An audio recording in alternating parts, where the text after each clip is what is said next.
सर्वांना नमस्कार। 20 नोव्हेंबर रोजी जे आपलं भडगाव पाचोरा विधानसभा मतदारसंघामध्ये जे मतदान प्रक्रिया होणार आहे सकाळी 7 ते सायंकाळी 6 या वेळेमध्ये त्यामध्ये पूर्णपणे जी प्रशासनाच्या वतीने तयारी आहे ती अत्यंत चोख पद्धतीने झालेली आहे।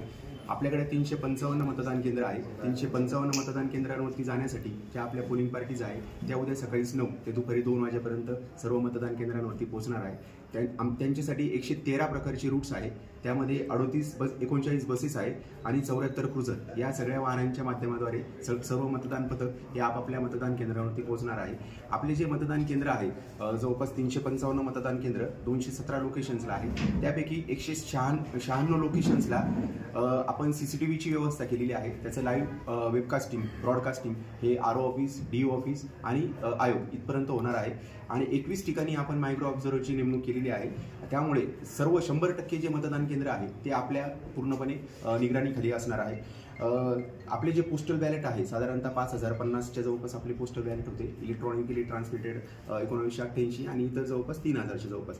तर हे सर्व पोस्टल बॅलेटचं मतदान त्या ठिकाणी मतदान प्रक्रिया पार पडून आपल्यापर्यंत पुन्हा एकदा पोल्ड झालेले पोस्टल बॅलेट्स आपल्यापर्यंत उपलब्ध होत आहे। दिनांक 23 नोव्हेंबर 2024 सकाळी 8 वाजेपर्यंत जे बॅलेट पेपर आपल्याकडे उपलब्ध होतील ते सर्व मतमोजणीसाठी कन्सिडर केले जाणार आहे। आपण 15 ऑक्टोबरपासून तर आतापर्यंत जो आचारसंहितेचा कालावधी होता तर या आचारसंहितेच्या कालावधीमध्ये सर्वसाधारणपणे आपल्याकडे जे आचारसंहिते भंगासंदर्भात तक्रारी येत होत्या तर त्या अनुषंगाने 47 तक्रारी ह्या सी विजिल ॲप्लिकेशनवरच्या होत्या। तर 100 मिनिटाच्या आत आपल्याला ते सर्व तक्रारी निकाली काढायच्या होत्या। त्या सर्व तक्रारी ह्या आपण 47 निकाली काढलेल्या आहेत। साधारणतः 4 तक्रारी अशा लेखी स्वरूपात आलेल्या होत्या। तर त्या कर्मचाऱ्यांच्या संदर्भात असल्यामुळे संबंधित जे विभाग आहे डिपार्टमेंट आहे त्यांच्याकडे आपण त्या फॉरवर्ड केलेल्या आहे आणि त्यांचा अनुपालन अहवाल आपण लवकरात लवकर घेणार आहोत। त्या व्यतिरिक्त हेलिपॅड संदर्भात आपल्याकडे 4 हेलिपॅड आतापर्यंत हेलिकॉप्टरद्वारे आपल्या या ठिकाणी त्यांचं हे झालेलं होतं, लँडिंग झालेलं होतं। तर त्यांची देखील आपण जी आयोगाच्या निर्देशानुसार चौकशी आहे तपासणी आहे ती आपण केलेली आहे। साधारणतः FIRच्या बाबतीत सर्व्हिस वोटर जो एक व्यक्ती होता त्याने आपलं मतदान नोंदवल्यानंतर व्हॉट्सअपवरती ते स्प्रेड केलेलं होतं तर त्याच्यावरती सर्वात प्रथम आपण गुन्हा दाखल केलेला होता। त्यानंतर जे पोलिंग पार्टीजमधले काही 4 कर्मचारी होते वारंवार नोटीस देऊन देखील ते उपस्थित झालेले होते त्यांच्यावरती आपण FIR दाखल केला होता। एक मायक्रो ऑब्झर्व्हर आहे ते देखील आपल्या इलेक्शनच्या अनुषंगाने ड्युटीमध्ये वारंवार उपस्थित झाले नाही त्यामुळे त्यांच्यावरती देखील एक गुन्हा दाखल केलेला आहे। महाराष्ट्र स्वराज्य पक्षाचे एक उमेदवार आपल्याकडे आहेत त्यांच्या एका वाहनावरती आपण एक FIR दाखल केलेला आहे।